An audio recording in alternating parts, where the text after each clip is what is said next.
gue pengen belajar banget sih soal ini karena gue sendiri kan sering diundang jadi kayak bintang tamu untuk bicara. Jadi oke, misalnya contoh premis itu seperti apa? Premis itu yang lu tulis dan lu kirim ke Rimbo gitu misalnya. Kirim. Nah sebenarnya yang kita tulis dulu itu keresahan kita. Misalnya kayak gue punya anak. Di awalnya kita milih temanya dulu, jadi ayah misalnya. Jadi ayah, keresahan jadi Bang ayah. Daniel apa? Keresahan jadi ayah. Jadi ayah. Dari keresahan itu kayak semacam disarikan lah ya, disarikan. Mana yang relevan atau mana yang mana yang relevan, mana yang paling diresahin, mana yang bisa lucu. Enggak, jangan mikirin mana yang lucu. Ya? Mana yang paling diresahin, mana yang paling pengen diomongin. Premis, tema, premis plus emosi. Di dalamnya ada emosi itu tadi. Jadi untuk nemuin keresahan-keresahan tadi itu jawab pertanyaan apa yang bodoh dari menjadi ayah, apa yang menyedihkan dari menjadi ayah, apa yang menyusahkan dari menjadi ayah, apa yang aneh dari menjadi ayah. Nah itu yang akan jadi keresahan-keresahan tadi itu. Gue suka banget sama Jokoy. Jokoy, karena relate banget sama kita kan. Gitu ya? Dia kan yang lainnya kayak dia orang Filipina kan, sama Asianya tahu yang dia materi beras. Iya, itu kan relate banget sama kita tuh. Abis itu Jokoy sama gue suka banget sih ini yang jadi daily Trevor Noah ya bagus. Gila itu nggak tahu kenapa gue suka banget sama mereka. Dave Chappelle tinggi banget sih menurut gue. Gue justru suka. Banyak kadang-kadang tuh kalau kita nonton di Netflix mereka banyak ngomongin yang keamerikaannya gitu yang kita nggak konteksnya nggak.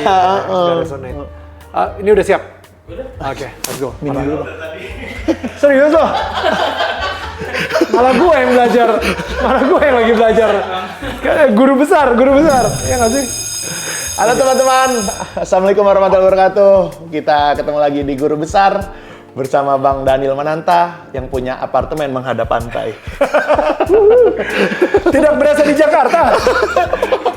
Di tempat lain itu pada kena polusi. Kalau di sini ditiup sama angin pantai. Wow, gokil. Kali kalau di drama Korea tuh, kan sering banget tuh apartemen yang menghadap pantai. Han River, bukan? Han River. Sungai Han, kakak tahu ya. Han River tuh. Gokil bang, lu udah sampai di taraf itu bang.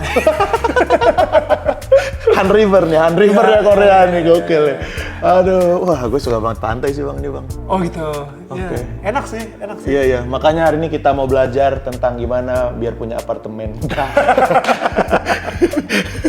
Ini apartemen gue beli pas gue masih zaman MTV, men. Jadi masih. Wow, sudah kayak sejak dulu. Tapi ini masih murah banget. Maksud gue kayak itu 20 tahun yang lalu, harganya juga masih terjangkau. Masih 3M. Belum lah, masih 5M. Wah. Belum seperti sekarang. Enggak, bercanda. Tapi iya masih terjangkau banget dan ini apartemen pertama banget yang gue beli, yang kayak rumah tinggal pertama kali banget dalam seumur hidup gue yang gue beli. Jadi gue seneng banget sih gue masih punya di sini dan masih bernostalgia. Pas gue nikah sama istri gue, kita tempatin dulu anak pertama gue lahir, Mila, dia juga besarnya di sini sebelum akhirnya kita pindah ke selatan, ke Kemang gitu. Jadi akhirnya di sini kita pakai buat studio sekarang. Jadi hari ini tuh gue pengen jadi guru besar tuh intinya gue belajar sama orang-orang sih bang. Belajar tentang apapun. Nah hari ini gue pengen belajar tentang gimana bisa bikin konten yang bervalue gitu, punya value yang jadi bang nih gue luar biasa baru kali ini bang gue bikin konten itu persiapannya seelu gitu. Kayak kemarin kan kalau biasanya kalau kita bikin podcast tuh orang ya gue datang diajak ngobrol udah gitu. Lu kemarin kan kayak kita meeting Zoom dulu gitu. Terus lu kayak pengen tahu cerita dari gua gitu, kayak maksudnya tema yang lu bawakan di sini juga itu tema yang luar biasa banget menurut gua. Gua pengen belajar itu. Nah, tapi sebelum kita ke sana, kayaknya kita ngulik dari Bang Daniel awal-awal dulu kali ya. Oke. Bang Daniel lu dulu emang dari dulu suka public speaking, Bang? Ya, itu sesuatu yang gue temukan. Jadi ketika gue di MTV tahun 2003 itu gue menang VJ Hunt namanya, jadi VJ MTV. Itu tiba-tiba ketika gue lagi nge-MC di atas panggung di depan ribuan orang, itu kayak ada puzzle yang klik gitu dalam hidup gue. Jadi kayak wow, ternyata selama ini yang gue cari gitu. Ini gue suka banget. Ketika orang-orang pada gue bilang, yo what's up anak nongkrong, semuanya pada teriak gitu. Kayak wow, ternyata nikmat ya gue ngelakuin ini gitu. Dan gak tau, public speaking tuh jadi sesuatu yang ya passion. Tadi kita sempat ngomongin sebentar gitu. Dimana kalau misalnya gue nggak dibayar pun, ya gue tuh bakal lakuin. Karena I just love to speak in front of public. Dan gue juga suka memberikan sebuah value atau message yang mungkin bisa ada impact atau dampak buat orang tersebut yang lagi dengerin gitu. Ya kayak sekarang ini apapun yang nanti kita bakal ngomongin, mudah-mudahan yang lagi nonton pun juga, menarik tuh, gue nggak pernah mikirin seperti itu. Jadi ada shift, sebuah perspektif yang berubah gitu mindsetnya. Ya kayak tadi aja gue ngobrol sama lu tuh, kita ngobrol 1,5 jam. Set banyak banget yang pengen gue aplikasiin sih langsung sih di kehidupan gue gitu. Lu harus nonton ya di kamu ya. Kalau lu ngobrol sama gue nggak ada ya? jadi minder. Jadi insecure mendadak. Jadi insecure. Gue actually malah pas tadi kita off air gitu. Gue belajar, gue jadi kepikiran karena selama ini gue kalau misalnya diundang sebagai bintang tamu, gue diundang untuk kayak oke, Daniel jadi pembicara di sini, itu gue nggak pernah mikirin struktur stand up comedian gitu. Dan tadi pas lu ngomong soal, oh ya ada premis, ada punchline, ada setup, segala kayak gitu, gue yang kayak, itu karena gini ya, orang-orang itu tetap pada esensinya pengen dihibur. Iya benar. Bukan pengen digurui. Jadi lebih, gue sebagai seorang komunikator, gue selalu sih pengen lebih mengasah lagi kemampuan gue sebagai seorang komunikator. Dan menurut gue, formula yang barusan lu kasih ke gue itu, I think gue bisa apply. Sebenarnya Bang Daniel mungkin udah sering ngelakuin, cuman nggak sadar kalau itu format stand up kali kan. Enggak, karena ketika gue lakuin gak ada yang ketawa. Enggak lah kan, dulu kan yang menghibur Indonesian Idol kan Bang Daniel dan Mas Anang dan Mas Dani ya kan. Iya, kan mereka yang menghibur. Gue cuma nge-set up. Iya, nge-set up ya kan. Tapi ya itu sih, akhirnya gue ngerasa gak ada, pada esensinya semua orang tuh pengen dihibur dan bukan pengen digurui gitu. Jadi untuk kita memberikan value yang baik untuk mereka, ya tetap kita harus menghibur mereka. I think itu sih. Dan itu dia kenapa gue suka juga channel YouTube lo yang ngaji gitu. Dimana lu sebagai seorang stand up, lu memasukkan nilai-nilai, apalagi ada ustadznya yang berdakwah juga, tapi ada nilai hiburannya juga gitu. Jadi I think inilah yang gue lagi belajar juga dari lu, man. Thank you loh. Makasih Bang. Thank you loh. Ternyata makasih udah langsung closing. Saya sudah dipuji. Itu doang tujuan saya bikin konten. Enggak. Tapi sebelum lu kan lu ngerasa tadi bilang ngerasa klik itu pas di VJ-han itu. Sebelum itu jauh dari itu pernah ngelakuin apa Bang? Maksudnya jadi untuk menuju ke VJ-han itu. Nah, menarik nih karena gua ini anak dari seorang engkongko Mangga 2. Jadi bokap gue itu punya toko di Mangga 2. Actually bokap gue dari Lampung. Oh iya? Iya. Makanya gue tahu Pasir Putih tadi. Oh iya benar. Waktu gue kecil, gue pernah diajak sama bokap gue ke Pasir Putih dan habis itu ada Tokai Melayang. Jangan ke Pasir Putih, makanya banyak pantai yang lebih bagus di Lampung. Aduh, geli banget lah. Dan sejak saat itu gue gak pernah ke Pasir Putih lagi. Jadi Pasir Kuning sekarang. Cincai habis.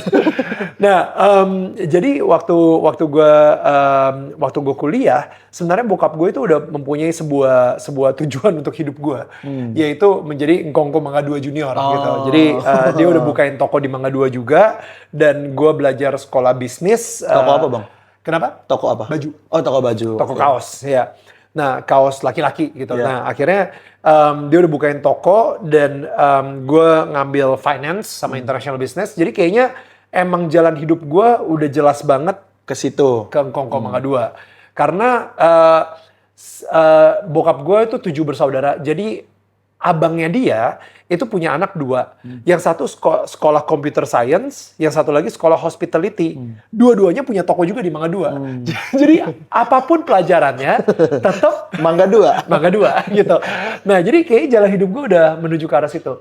Selagi gue kuliah, gue ya pengen build bisnis juga. Dan kebetulan ada om gue yang punya bisnis MLM gitu, multi level marketing, bisnis piramid marketing gitu, namanya Amway gitu. Nah, itu om? Itu sempat ada om gue, maksudnya dia juga jadi diamond lah saat itu. Gila, Ya bapak kan? gua ikut bang.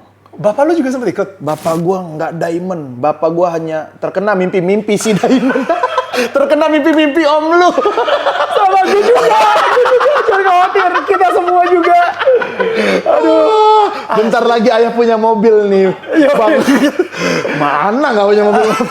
Ngumpulin poin doang. Iya, itu gue juga. Iya. Ya, tapi kalau dijalanin bener-bener emang Enggak juga, sukses. gue ngejalanin bener-bener gitu kan. Tapi asli, yang ada gue itu suka banget presentasi ke orang, tapi gue nggak bisa jualan, gue nggak bisa closing. Gitu. Mungkin bapak lu juga sama kali. Sama mungkin. Karena dia misalnya suka dakwah gitu ya. Bapak lu makanya nurun ke lu gitu, suka public speaking, lu suka ada di atas panggung. Gua juga suka memberikan presentasi ke prospek baru. Iya. Orang yang baru kenalan sama gue itu kan jadi prospek. Abis itu udah gue langsung, wah ini ada tisu gak? Jadi pakai tisu. Abis itu gue lagi prospek dia kayak segala gitu. Gue presentasiin. Pakai tisu lagi bener. Yoi, gue seneng banget ngepresentasi bisnisnya ke orang. Tapi ketika gue udah selesai, Kok dia nggak jadi member? iya. Ketika gue udah selesai presentasiin, ketika gue bilang gimana tertarik nggak? Kayaknya gue masih mikir-mikir dulu ya. Gue nggak bisa tuh jadi sales yang, wah Pak. Jangan khawatir Pak, ya. Sales yang nge-follow up, habis itu agak nge-push dikit, Pak. Kalau misalnya nggak sekarang nih, besok mungkin udah telat nih, apa sih ada taktik-taktik sales gitu lah ya. Tapi nggak tahu ya, mungkin gue orangnya terlalu tulus dan jujur gitu. Gue kayak kurang bisa memanipulasi orang gitu untuk dia membeli. Nah, tapi akhirnya selama 3 tahun itu gue presentasi. Dan tanpa gue sadarin kalau gue itu suka banget bagian presentasinya. Baru beberapa tahun kemudian gue sadar kalau itu dia kenapa gue suka ngejalanin si bisnis MLM ini. Karena ya gue suka presentasinya dan makanya pas di ruangan casting MTV mereka kasih gue skrip, gue baca, bisa lah.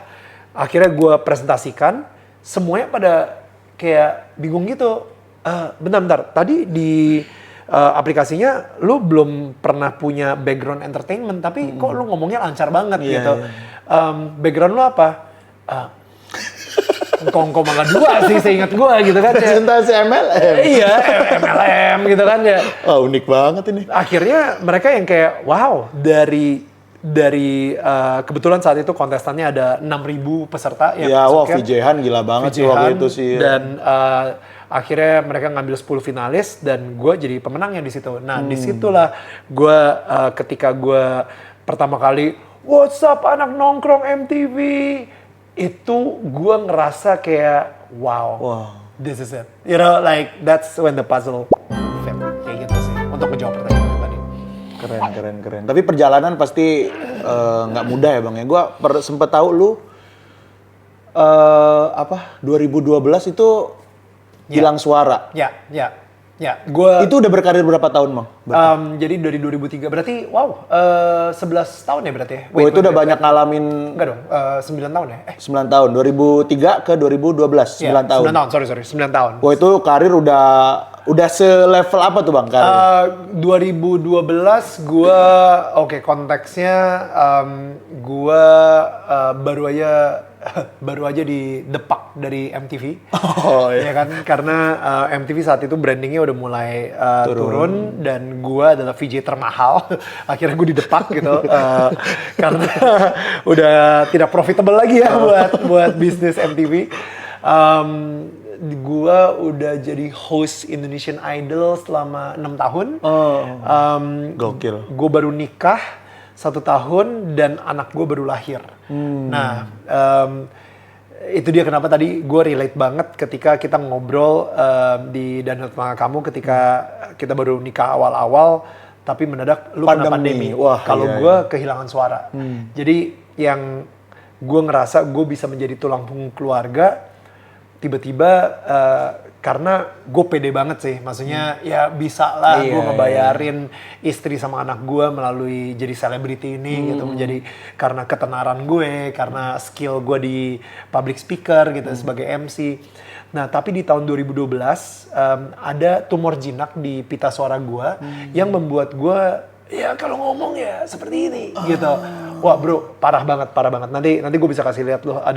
Ternyata ada linknya di mana ada orang ngerekam di mana suara gue lagi ancur-ancurnya. Wah itu modal utama tapi. Exactly. Jadi gue bukan nggak tahu ya. Apakah di sini yang lagi nonton pernah atau bukan pernah gitu. Lu terlalu mengkaitkan identitas lo dengan pekerjaan lo. Apalagi saat itu gue udah 6 tahun sebagai host Indonesian Idol, gue udah terbiasa dengan sebutan kayak presenter terkenal, salah satu presenter terbaik di Indonesia, dan itu bikin gue kayaknya mengkaitkan banget pekerjaan gue dengan siapa diri gue. Daniel Mananta adalah presenter terkenal. Kalau misalnya bukan presenter terkenal, siapakah Daniel Mananta? Itu gue nggak bisa jawab. Dan di situ gue sadar kalau gue kehilangan identitas gue. Dan di situ akhirnya gue depresi. Gue ketakutan banget gitu. Gue ketakutan, gue nggak bisa tidur. Tapi ketika gue bisa tidur dan gue kebangun, gue pengen balik lagi ke dalam selimut. Karena gue takut untuk menghadapi kehidupan yang sebenarnya. Tapi pada saat itu mungkin bisa dibilang, jadi ada satu penulis bilang, Brené Brown, dia bilang, your breakdown itu adalah your spiritual awakening. Karena ketika lu udah kehilangan identitas lo, apapun yang lu gunakan selama ini, duit lo ternyata nggak bisa menyelamatkan lo dari si tumor jinak ini, dan suara lu nggak balik karena duit. Temen-temen lu yang berpengaruh yang selama ini lu udah build network sedemikian rupa, mereka juga nggak bisa bantuin lu juga. Bahkan ada beberapa yang udah ninggalin lo. Orang tua lu bisa berdoa buat lu, tapi mereka juga nggak bisa ngelakuin apa-apa. Karir lu nggak bisa ngebantuin lo. Bos-bos lo. Pokoknya selama ini gue berpegang sama itu semua, tapi itu semua tidak bisa membantu lo. Dan akhirnya ya gue harus berpegang kembali ke ya Sang Pencipta gitu, ke Tuhan. Nah di situ itu prosesnya lumayan beberapa bulan, tapi menurut gue itu udah nggak nyampe bertahun-tahun. Nggak nyampe bertahun-tahun, tapi itu membuat gue udah berasanya kayak bertahun-tahun sih, karena gila, that was a very hard moment buat gue. Dan akhirnya ada seseorang yang ngedoain gue, dan di situ gue kayak setelah doa tersebut, gue kayak diingatkan untuk kembali lagi ke Tuhan, dan di situ gue menemukan kedamaian, dan ternyata ini kedamaian yang benar-benar dunia ini nggak bisa ngasih buat lo gitu. Ini kedamaian yang mungkin kita mencari kedamaian di makanan, kita mencari kedamaian di alkohol, kita mencari kedamaian di clubbing, kita mencari kedamaian di teman-teman kita yang kayaknya, aduh gue udah ngerasa damai deh ketika kita lagi gosipin orang-orang yang kita nggak suka. Kehancuran hidup mereka membuat gue ngerasa damai ya, kayak gitu. Tapi ini ternyata kedamaian yang hanya Tuhan bisa berikan. Dan di situ sedikit demi sedikit akhirnya gue mulai sembuh, suara gue balik. Dan ketika itu dioperasi atau enggak? Gue sempat operasi. Okay. Nah, tapi belum balik tuh. Tapi nggak balik. Setelah gue operasi, dokternya bilang bakal balik dalam waktu misalnya 3 minggu. Ternyata 3 minggu kemudian suaranya nggak balik-balik gitu. Jadi kayak ya itu sih. Pada akhirnya ketika suara gue udah balik, gue tetap masih pengen nyari si kedamaian itu. Jangan sampai gue kehilangan tuh si kedamaian itu. Sehingga akhirnya gue terus mengejar dan mencari terus Tuhan dalam hidup gue setiap hari sampai hari ini. Which is like udah 11 tahun. Ya, udah 11 tahun. Kayak gitu sih. Apakah itu yang mengilhami lu untuk bikin si konten ini, Bang? Yes, banget. Karena ini kan kita lahirnya di masa pandemi. Iya. Dan di masa pandemi itu banyak banget orang-orang sekitar gue yang kena depresi juga. Dan banyak dari mereka nyari jalan keluar, seperti tadi gue bilang tuh, jalan keluar yang sementara sifatnya, bukan jalan keluar yang kekal. Nah, akhirnya di jalan keluar yang sementara itu, mereka malah makin depresi juga. Ada yang sempat judi online, ada yang main robot trading, you know. Banyak banget tuh. Iya kan? Ada teman saya juga. Exactly.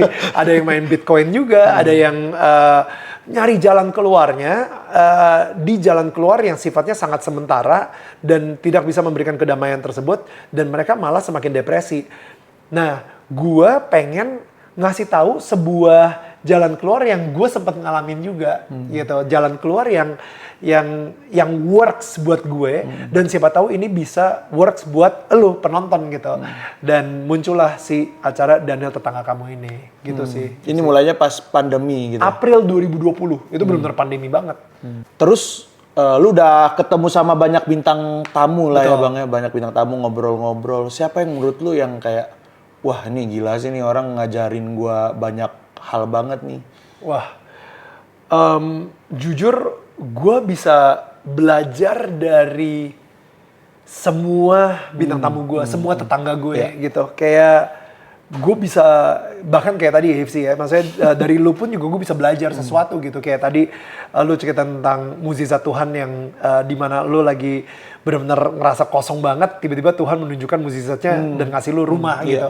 Itu cerita keren banget, Hifsi. Cerita keren banget, dan gue enjoy banget denger seperti itu. Gue, aduh, susah ya, kayak banyak banget sih bro, kayak banyak banget. Tapi yang gue paling suka, baru-baru ini gue ngobrol sama Ayahman, Ustadz Lukmanul Hakim. Dia ngomongin soal memberi. Itu gue mind blown banget. Bagaimana Tuhan menjaga hidup dia melalui cara dia memberi. You know, dan ya. Kayak atau misalnya, aduh banyak sih men, banyak banget. Maksudnya gue pengen sebenarnya sih kalau misalnya dari awal banget itu gue bisa ceritain, gue belajar dari misalnya Ari Lasso apa, dari Bunda Maya apa, dari Dewi Sandra apa, dari aduh banyak banget, Giselle apa. Tapi sekarang ini gue pengen yang lebih, karena aneh banget kalau misalnya gue belajar dari dia, tapi kan itu interview udah 2 tahun yang lalu, berarti lu belum belajar apa-apa dong sampai sekarang ini. Iya, jangan sampai kayak gitu. Iya. Nah, Bang Daniel nih kan problemnya adalah kayak gua nih bikin konten nih. Gue bikin konten, jadi banyak banget konten gue yang kayak gini. Maksud gua kan ini pasti teman-teman di luar sana banyak value-nya lah yang bisa diambil juga gitu kan. Dan views-nya itu sedikit Bang. Kalau sama Bang Daniel pasti banyak ya gitu. Tapi ada beberapa gitu yang konten-konten gua yang lain gitu yang kayaknya views-nya dikit gitu. Nah, tapi kalau gua ngeliat dari Bang Daniel tuh, lu bisa bikin konten yang value tapi views-nya banyak gitu. Lu bisa ngasih strategi nggak Bang? Karena kan di luar sana tuh kadang-kadang tuh konten yang views-nya banyak ya konten yang aneh-aneh gitu. Yang gue buat juga sih, ada di tempat lain gue buat juga gitu. Iya. Tapi ya itulah. Ya maksud gue kan kadang-kadang kan sisi lain gue pengen ya kayak gini nih. Maksudnya kayak gini gue pengen yang ada value-nya. Ada value-nya lah, ada yang bisa gue dapat dari lo, yang bisa diajarin ke teman-teman gitu. Iya. Gimana sih maksudnya kayak lu sama tim gitu, apa yang lu lakuin gitu Bang? Gue personally ya, gue nggak ngeliat kalau setiap konten yang gue upload itu views-nya banyak. Gue nggak, ya ada beberapa content creator yang gila, dia upload apapun kayak jutaan gitu. Kita kan ada yang kayak cuma segitu, nggak nyampe 10.000 gitu segala. Tapi dan kadang-kadang emang ya kita sendiri juga suka down. Kayak loh kok kita udah bikin konten value-nya bagus banget, tapi kenapa views-nya cuma sedikit, yang engagement-nya juga, komentarnya juga dikit gitu. Tapi ternyata nih, kayak gue bilang sama lu juga tadi, kita ini suka nge-compare diri kita sama content creator yang lain yang gue gak pernah nge-compare diri gue sama MLI misalnya, Majelis Lucu Indonesia, gak pernah. Ya udah, itu karena gue bukan pelawak dan gue bukan stand up comedian juga, jadi gue gak pernah nge-compare. Tapi gue nge-compare sama Denny Sumargo misalnya, sama Deddy Corbuzier, Raffi Ahmad gitu misalnya. Dan of course in comparison, gila secara subscriber dan secara views itu kita beda banget gitu. Tapi apa ya, gue kan saat itu gue sempet ngobrol sama tim juga dan tim bilang, Neil, kita kayaknya perlu nyari bintang tamu yang kontroversial deh supaya views kita naik dan engagement juga naik, subscriber juga naik gitu. Dan gue sempet ngikutin, kita bikin satu hal yang nggak pernah diomongin di mana-mana dan gue buka di sini gitu. Dan akhirnya nggak pernah tayang. Gak pernah tayang karena gue ngerasa nggak enak banget, gue ngerasa dosa banget dan gue ngerasa nggak enak banget. Dan di situ gue juga bilang, gue doa sama Tuhan, gue bilang, Tuhan, gue apa ya, ini kan project yang Tuhan titipkan ke gue gitu. Tapi ini project kenapa subscribernya dikit banget gitu. Gue ngerasa nggak menjadi seorang manajer yang bertanggung jawab nih atas project ini gitu. Boleh dong gue mengundang yang kontroversi atau misalnya kita bikin ini jadi lebih entertainment gitu misalnya. Nah, tapi ketika itu gue lagi baca satu ayat di Alkitab tentang Raja Daud dan atau Nabi Daud. Nah, si Nabi Daud ini kebetulan di Alkitab dia lagi digoda sama setan untuk ngitung sensus. Itu kan aneh banget ya, kayak cuma ngitung sensus dan akhirnya ketika Nabi Daud ini menghitung jumlah prajuritnya dia, itu Tuhan langsung ngomong sama Nabi Daud dan marah-marah kayak gitu. Lu ngapain ngitung sensus? Ini adalah sesuatu yang gue gak suka. Dan ternyata kita baru tahu kalau Nabi Daud menghitung sensus karena dia insecure.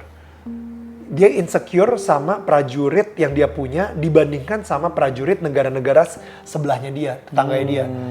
Jadi dia lagi insecure sama prajurit-prajuritnya Denny Sumargo, prajuritnya Deddy Corbuzier gitu kan. Sampai akhirnya dia bilang kayak di situ ayatnya benar-benar kayak wah muncul banget dan ngegampar gue banget. Itu kayak dari Alkitab tuh ada satu tangan yang plok gitu kan. Ayatnya dia bilang kayak gini, Nabi Daud bertobat dan dia minta maaf sama Tuhan dan dia bilang, Tuhan, aku bodoh karena aku telah menggantikan kepercayaan aku ke engkau dengan statistik belaka. Dia bilang kayak gitu, just statistik gitu. Gila men, kayak statistik, what? Dan emang sekarang ini dunia ini kita sangat fokus banget sama yang namanya statistik. Benar. Kita udah bukan ngelihat orangnya, kita nggak ngelihat di balik kamera ini ada seseorang yang mempunyai masalah, yang mungkin saat ini lagi berantem dengan orang tuanya, atau dia mempunyai masalah kehidupan, dia punya kehidupan lah pokoknya, dan dia sudah meluangkan waktunya untuk nontonin kita, tapi di kita dia itu cuman satu viewer, dia itu hanya sebuah angka gitu, dia itu hanya sebuah statistik. Nah, akhirnya kita bukan fokus lagi kepada manusianya, tapi kita fokus sama angkanya. Nah, itu yang kayak gue lagi digampar banget, dimana Neil, gini ya, gue pengen kasih tahu lo aja. Dan ini bukannya gue ngomongin ini bahwa kayak teman-teman yang lain ngelakuin ini. Gue yakin mereka enggak gitu ya. Ini semua organik gitu. Iya, mereka iya. Mereka enggak ngelakuin ini. Tapi ini yang diingetin, bedanya stand up comedian ya. Kalau stand up comedian harus dibilangin. Ya, harus dibilangin. Kalau Bang Daniel enggak. Kalau saya harus dibilangin. Gue ngerasa kayak statistik ternyata, ini gue diingetin ketika gue lagi doa itu sama Tuhan, statistik itu bisa dibeli, Hipsi. Maksudnya viewers itu bisa dibeli, subscriber bisa dibeli, bahkan sampai engagement atau komentar bisa dibeli gitu. Cuman yang nggak bisa dibeli adalah dampak, impact. Jadi mungkin yang nonton cuman di bawah 10.000.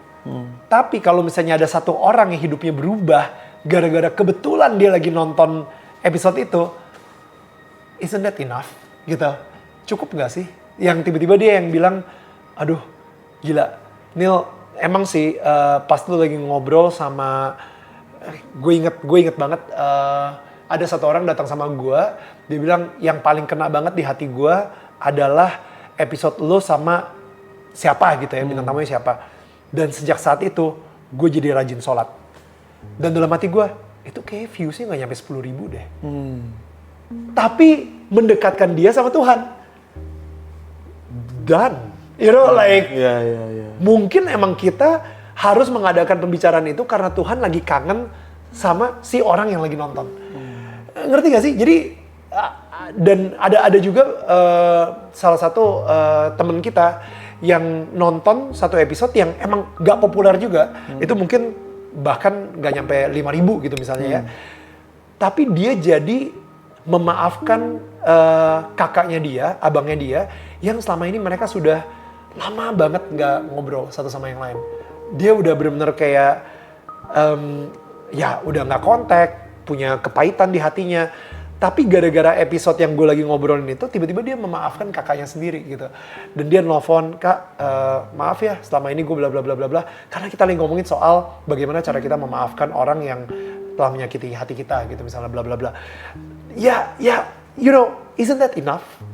Dampak itu lebih penting daripada statistik sekarang buat gue. Jadi kayak gue sekarang ini bagaimana cara bikin konten yang value. Gue sebisa mungkin ngebayangin ada satu orang di belakang kamera saat ini yang lagi nonton, di balik screen, dan hidupnya berubah gara-gara obrolan kita sekarang. Ya, viewsnya boleh banyak, itu bonus buat gue. Viewsnya dikit, ya nggak apa-apa. Yang penting ada satu orang yang hidupnya kena lah gara-gara obrolan kita. Itu sih, I think kepanjangan ya kita yang ngobrolnya. Sorry ya.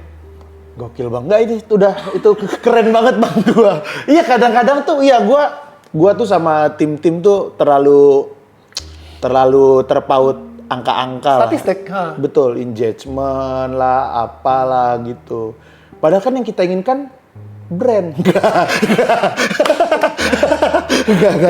Iya kadang-kadang tuh, iya gue jadi setelah ngobrol lu nih. Tapi pada akhirnya bro, bukan brand yang ngasih lu rumah. Iya sih benar. Bukan brand yang ngasih lu rumah. Setuju sih. Justru apapun yang lu lakuin sama GCLS, yang mungkin brand masuk atau enggak, tapi ada seorang Pak Haji yang ngeliat, dan anaknya, gara-gara anaknya suka, dia yang ngasih rumah, bukan brand.